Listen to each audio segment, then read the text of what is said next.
Hello, Reddit. My name's Alex Crampton.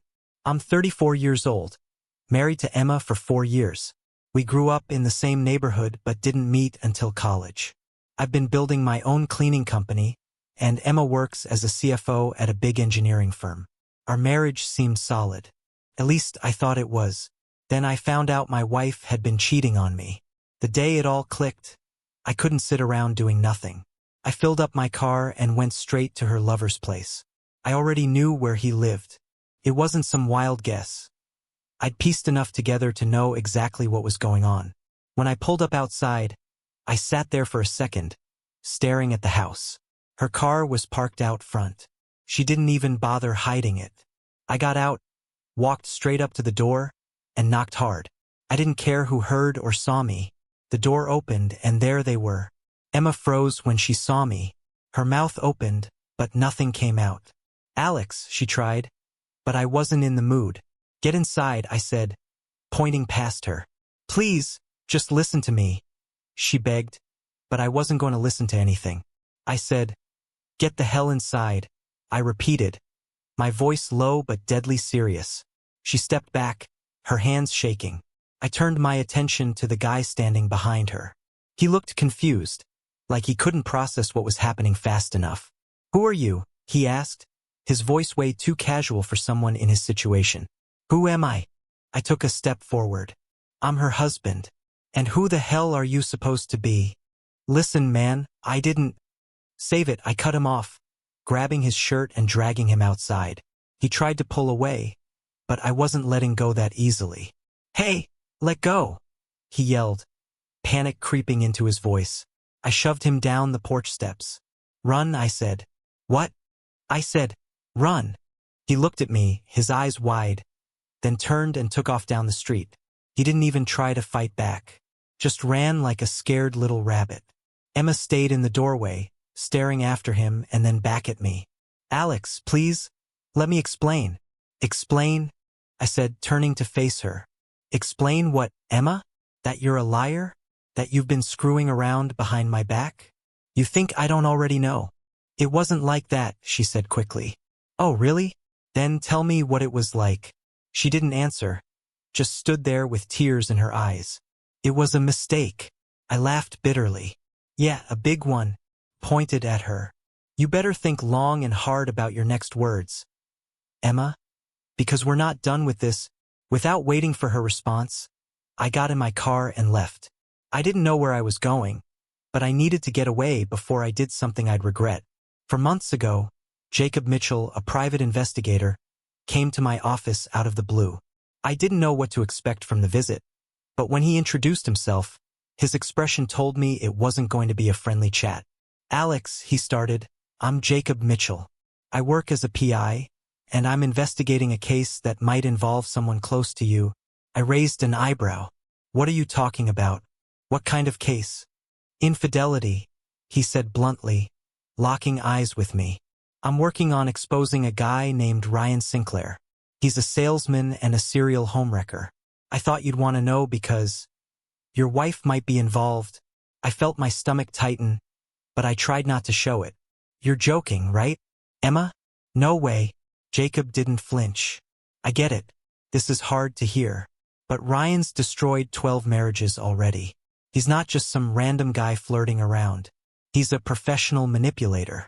He targets married women, draws them in with charm, and uses their vulnerabilities against them. He's good at what he does, too good. I didn't want to believe it. "Why are you coming to me? How do you even know Emma?" Jacob pulled a folder out of his bag and slid it across my desk. "We've been following Ryan for a few months. Your wife's name came up. They've been in contact." My hands froze as I stared at the folder. "This doesn't make sense. Emma's not. She wouldn't." "I know it's hard to believe," Jacob said, his tone calm but firm, "but we have to act fast. I need your permission to investigate further. If I'm wrong, you'll know for sure. If I'm right." He trailed off, letting the weight of his words hang in the air. I opened the folder, flipping through photos and emails. There wasn't anything too explicit, but it was enough to set my blood boiling. "All right," I said, barely keeping my voice steady. "Do it. Look into it. I want to know everything. Jacob nodded. I'll be in touch.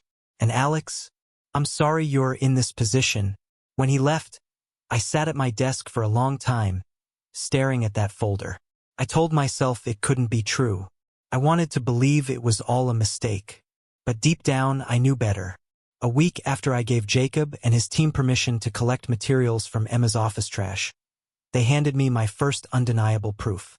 Jacob came into my office and dropped a piece of crumpled paper on my desk. We found this in her wastebasket, he said. I unfolded it, my hands shaking.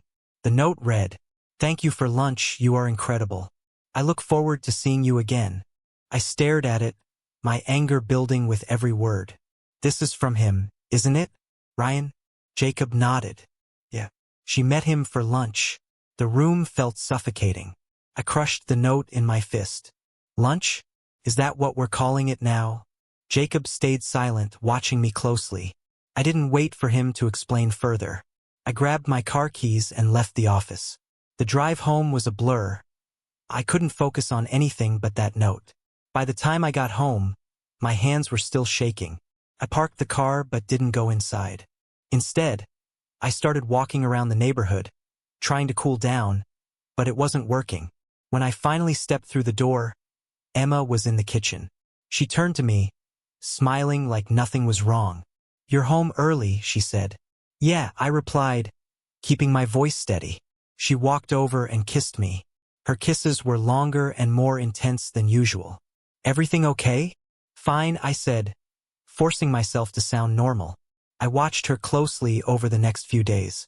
Something was different about her. She seemed distant, but at the same time she was overly affectionate. Her kisses were more passionate, and at night, she started taking the initiative, something she rarely did before. One night, I was asleep when I felt her pulling down my underwear. I stirred and mumbled, "What are you doing?" She didn't say anything. Instead, I felt her mouth on me, warm and eager. She didn't stop. Her touches were more desperate than I'd ever seen before, as though she was trying to erase something or prove a point. She didn't just do it once. She came back again and again. Her hands were all over me, her body pressing against mine. "Alex," she whispered at one point, her breath hot against my ear. "I love you. You're everything I want." By the end of the night, something white and sticky splashed her again and again. Calmed me down a little bit, but not entirely. I couldn't shake the feeling that this wasn't just about us. It felt like she was trying to distract me, to cover something up. The next morning, I watched her as she moved around the house. She acted like everything was fine, but I couldn't forget that note. I couldn't forget how much effort she was putting into pretending nothing was wrong. Emma was hiding something, and I was going to find out what it was. One evening, Emma came home wearing a short, tight dress I didn't recognize. It wasn't something she'd normally wear, and it immediately caught my attention. "What's with the dress?" I asked as she stepped through the door. She didn't answer. Instead, she walked straight to me, smiling, and kissed me hard. Her lips pressed against mine with a force I wasn't used to. Before I could ask anything else, she grabbed my arm and started pulling me toward the bedroom. "Come on," she said, her voice low and breathy.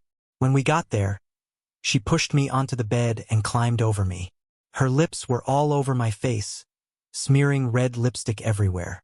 Her hands were everywhere too, rough, insistent, like she couldn't get enough. "You're the only one I need, Alex," she whispered, her face close to mine. She didn't stop there. She kissed her way down my chest, down my stomach, until she knelt on the floor beside the bed.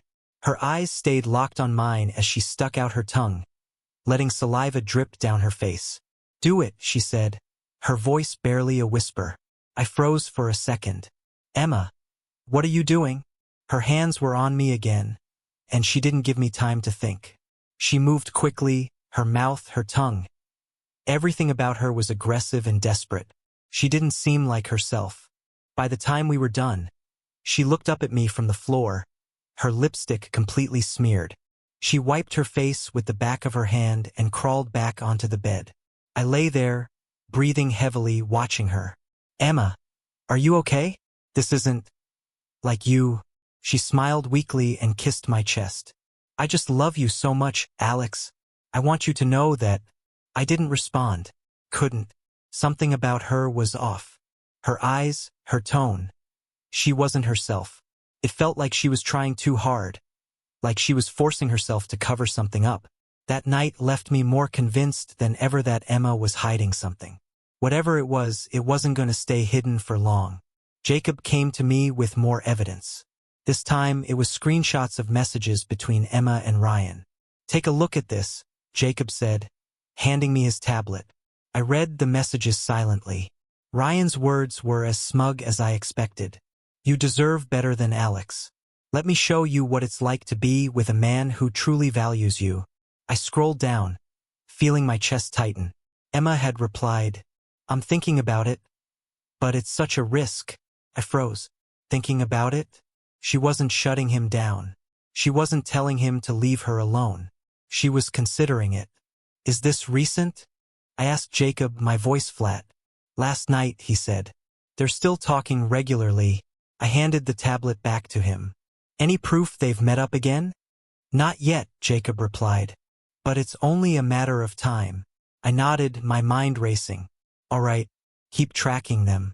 Let me know the second you find anything else. Jacob hesitated. Alex, you okay? Just do your job, Jacob, I said, waving him off.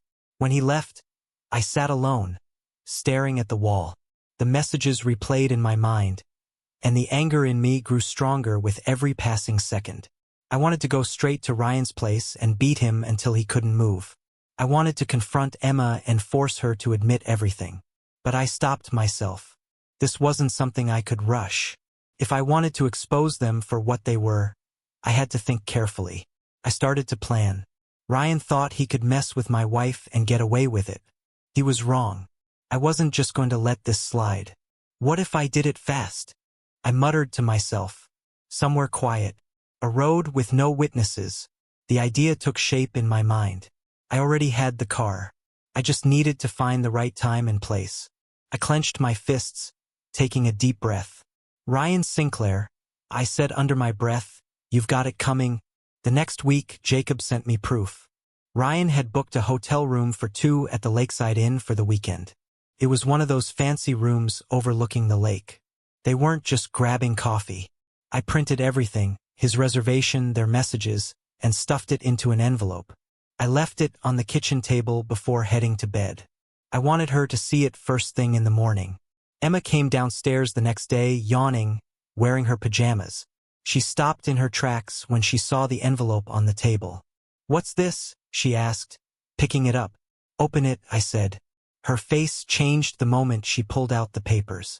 Her hands started shaking as she flipped through them. This isn't what you think, she said quickly. It's just lunch, Alex. Nothing happened. I leaned forward. Lunch?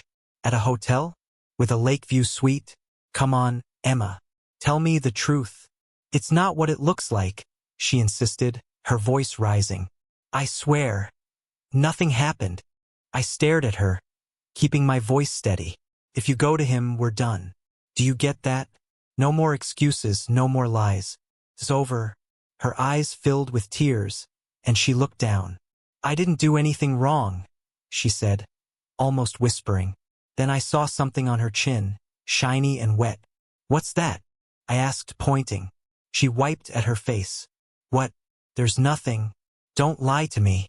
What's that slimy white stuff on your chin? Were you with him? Her face turned red, and she wiped her chin harder. It's nothing. I was eating earlier, and I got dirty. That's all. I shook my head, biting back the words I wanted to say. You expect me to believe that? She didn't answer, just stood there clutching the papers, her hands trembling. The day they were supposed to meet, I went to the hotel with Jacob. We sat in the parking lot, waiting. It didn't take long. Sure enough, we saw Emma pull up and head inside. A few minutes later, Ryan arrived. They're really doing this, I muttered, gripping the steering wheel. They are, Jacob said. We followed them inside, keeping a distance. When we got to the hallway where their room was, I saw them go in together. I waited just long enough to know they were settled. Then I walked straight up to the door. I didn't knock. I opened it and walked in. They didn't hear me right away, but when I saw them, my blood boiled. Emma was sitting on the bed, her shirt unbuttoned. Ryan's hands were on her hips, and he was whispering something in her ear. "You're ruining my life, you bastard," I shouted. Ryan jumped up, his face pale. "What the hell?" I didn't give him a chance to say more. I lunged at him, grabbing him by the collar. He stumbled back, and I shoved him against the wall. "You think you can mess with my wife?" I growled. "Alex, stop!" Emma screamed, her voice breaking. The noise must have alerted the hotel staff, because 2 security guards barged in and pulled me off Ryan. "Get him out of here," one of them shouted. Emma was crying, standing there with her shirt still half open, but I didn't care anymore. I wasn't going to listen to her excuses. I turned and walked out. When I got home, I didn't waste time. I grabbed my things and left. I wasn't sticking around to deal with her sobbing or fake apologies. The day before, Jacob had told me about an app one could install on my phone. It would track Emma's GPS data, letting me see where she was going. I set it up right away, and now it came in handy. Later that evening, I checked her location. She and Ryan were at a diner. I drove over and parked outside. I watched through the window as they sat at the bar, drinking tequila, laughing like nothing had happened. When I walked in, Emma saw me first. Her face dropped, and she jumped up. "Alex, please, don't hurt him," she begged. I stayed calm, my voice low. "I'm not going to hurt him. I'm here for you. Let's go." She hesitated. "Just give me 5 minutes. Okay? Let me explain." I nodded. 5 minutes. Then I'm taking you to your mom's house. That's it. She grabbed her purse and walked toward the restroom. That's when an idea hit me. I followed her quietly, waited until she stepped into a stall, and shoved the door closed from the outside. I grabbed a mop from the corner and propped it against the door to keep her in. "Alex, what are you doing?" she shouted from inside. "Sit tight," I said. I turned and walked back into the bar. Ryan saw me and froze. The idiot was so drunk he could barely stand. "Let's talk," I said, stepping closer. He panicked, stumbling toward the back exit. I let him run, following at a steady pace. When he got outside, he tripped over the curb and fell hard. I walked past him and got into my car. Starting the engine, I slowly rolled toward him. He turned and looked at me, waving his arms. "Wait, stop." I fell. "I don't remember anything. Take me to the hospital." "I'm bleeding to death," he slurred. I didn't stop. I sped up slightly, enough to knock him off balance again. He rolled onto the ground like a pathetic little rabbit trying to escape. I drove around, circling back toward him. He tried to wave me off again, yelling something I couldn't make out. I didn't care. The second time I drove toward him, he screamed, "The car! The car!" He bounced off the side, falling onto the pavement again. He wasn't dead, but he wouldn't be walking straight for a while. I drove off into the night, leaving him there. I told myself I did it to save my family, to make sure he wouldn't get close to Emma again. I drove straight home and parked in the garage. There was blood on the side of the car. I grabbed a bucket, filled it with soapy water, and started cleaning it off. I didn't want any evidence left behind. Took a while, but I didn't stop until every bit was gone. When I went inside, Emma was sitting on the couch, staring at the TV. She didn't even look at me. "You're quiet," I said, standing in the doorway. She finally turned her head toward me. "What do you want me to say, Alex?" I stepped closer. "Anything. You've barely talked to me for days." "I don't want to fight," she said softly, her eyes darting away. I sat down across from her. "Why not? Isn't that what we do now? Fight and lie to each other?" Her voice cracked. "I'm trying, Alex. Trying to do what, Emma?" I leaned forward. "Forget what happened? Cover it up? Pretend everything's fine?" Tears welled up in her eyes, but she stayed quiet. I shook my head and stood up. "You don't even ask where I've been anymore," I said. She finally whispered, "Because I'm scared to know." I stared at her for a moment, then walked into the bedroom. A few days later, Jacob called me. "Ryan's still alive," he said. I clenched my jaw. How bad is he hurt? Broke some ribs, but he'll survive. Jacob paused before adding, You're not the only one angry, Alex. Other husbands are stepping in now. What do you mean? I asked. Just keep your ear to the ground, Jacob said. You'll hear about it. He wasn't wrong. Word got out pretty fast. Ryan accidentally fell down a flight of stairs at a shopping center. He broke both his legs. The police couldn't pin it on anyone, but the rumors were clear. Men in black jackets were seen hanging around before it happened. Not long after that, someone jumped him in an alley. They hit him from behind, knocked him to the ground, and humiliated him further by pissing on him. Ryan wasn't untouchable anymore. He was learning what it felt like to pay for his actions piece by piece. After everything that happened, Emma begged me for forgiveness. She sat across from me at the kitchen table, tears running down her face. Alex, please, she said, her voice shaky. I'll do anything. Just give me a chance to fix this. I leaned back in my chair, arms crossed. Fix this? You think deleting a few messages will fix it? You think I can just forget what you did? I've already deleted everything, she said quickly, grabbing her phone. Look, I blocked him. No contact. I even wrote to my boss about what happened. I'm trying, Alex. Trying doesn't erase what you did, I shot back. You let him into our life, Emma. Into our marriage. Her voice broke as she pleaded. I know I messed up. I know I hurt you. I was stupid. Selfish. I'll do whatever it takes, Alex, please. Therapy, counseling, whatever you want. I stared at her for a moment before finally speaking. You're already going to therapy. You're seeing a psychologist, right? Yes, she said, nodding quickly. I've already started. I had my first session last week. She said I need to figure out why I did what I did. Why I risked everything. I'm working on it, I promise. I sighed, running a hand through my hair. Emma, this isn't just about you anymore. I'm not the same person I was before all this. I don't even know if I can trust you again. She reached for my hand, but I pulled it away. You don't have to trust me right now, she said. But let me prove it to you. Please, Alex, don't give up on us. I agreed to counseling. We went to weekly sessions for months, sitting in a room with a therapist who asked questions that felt like reproaches. Why did you stay, Alex? The therapist asked me one day. I hesitated before answering. Because I loved her, and part of me still does. But it's not the same. I'm here to see if there's anything left worth saving. Emma cried during almost every session, apologizing over and over. I'll spend the rest of my life making it up to you, she said more than once. It was exhausting trying to rebuild from scratch. Some days were better than others, but the pain was always there, just under the surface. 4 years have passed since everything happened. Emma and I stayed together, though it wasn't easy. Now she's pregnant with our first child. People around us think we've moved on, but the truth is, I haven't forgotten what she did. I forgave her enough to keep going, but that doesn't mean the memories disappeared. Sometimes, when Emma gets in the car with me, I feel it creeping back. She'll buckle her seatbelt, adjust the mirror, and say something mundane like, "Don't forget we need to stop by the store."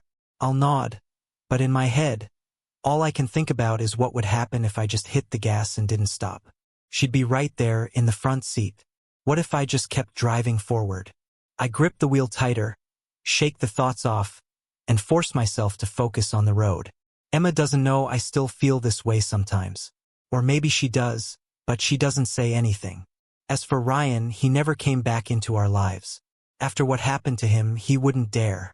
I made sure every man whose marriage he tried to destroy got their chance to rebuild. Whether it was through Jacob or through other means, I connected them, gave them the tools to move forward. Ryan wasn't untouchable anymore. He learned that the hard way. Emma tries hard to make things right. She still goes to therapy, still makes sure to communicate every little thing. And now, with the baby on the way, she's focused on the future. I want to be excited too. I'm trying to be. But late at night, when I lie awake in bed and she's asleep beside me, I wonder if I'll ever really feel the same way about her again.